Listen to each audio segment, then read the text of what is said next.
ভ্রমণ পিপাসুদের মন সবসময় চায় কাছাকাছি কম খরচে কোথাও ঘুরতে যেতে, যে কারণে গাড়ি করে সুটকেস নিয়ে অধিকাংশ ভ্রমণ পিপাসুরা বেরিয়ে পড়েন নতুন নতুন ডেস্টিনেশনের খোঁজে।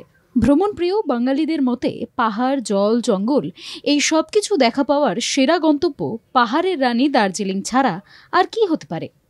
কিন্তু অনেকেই জানেনই না বাঁকুড়া এবং পুরুলিয়াতেও রয়েছে পাহাড়, জঙ্গল ও সুবিশাল জলরাশি ঘেরা বেশ কিছু অফবিট ডেস্টিনেশন।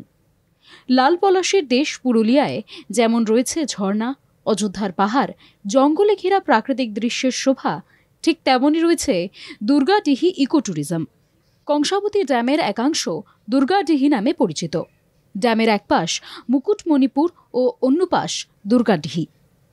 ছোট ছোট পাহাড়ের টিলার উপর তৈরি বিশাল এলাকা জুড়ে রয়েছে একটি রিসর্ট, যেখান থেকে সকালে ঘুম থেকে উঠে বাইরে বেরোলেই দেখতে পাবেন চোখের সামনে নীল জলরাশি।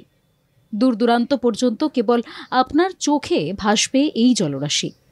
এই বিশাল জলরাশি ঘেরা রয়েছে সোনাঝুরি ও অন্যান্য গাছপালার ঘন জঙ্গলে ঢাকা ছোট্ট ছোট্ট টিলা আকারের ন্যায় পাহাড় দিয়ে। মাঝে মধ্যে দেখতে পাবেন এই জলরাশির বুক চিরে দু একটা নৌকো বয়ে চলেছে, যে নৌকোয় চেপে আপনিও প্রাকৃতিক এই অপরূপ শোভা আরও কাছ থেকে উপভোগ করতে পারবেন। এই সুবিশাল জলরাশি এতটাই বড়, যার এক প্রান্ত শুরু হয় এক জেলায় এবং শেষ হয় অন্য আরেক জেলায়। এই জলরাশির ঢেউ এসে যখন পাহাড়ি এই টিলার পাথরে ধাক্কা মারে, তখন আপনার সমুদ্র ছাড়া আর কিছুই মনে হবে না। এই ইকো রিসর্টে রয়েছে বাচ্চাদের খেলার জন্য একটি পার্ক, রয়েছে টেন্টও। আপনি চাইলে এই টেন্টে থেকে অ্যাডভেঞ্চারের পুরো স্বাদ নিতে পারেন।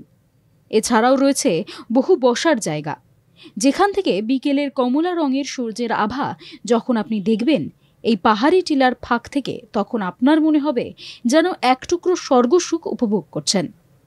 নিরিবিলি ও শান্ত পরিবেশে ঘেরা এই দুর্গাডিহি ইকো ট্যুরিজমে যেতে হলে আপনাকে আসতে হবে পুরুলিয়া স্টেশন, যা ৭৪ কিমি দূরে অবস্থিত, বা আসতে পারেন বাঁকুড়া স্টেশনেও। দুই জায়গা থেকে গাড়ি ভাড়া করে পৌঁছে যেতে পারবেন এই অফবিট ডেস্টিনেশনে। ব্যুরো রিপোর্ট, বাংলা জাগো।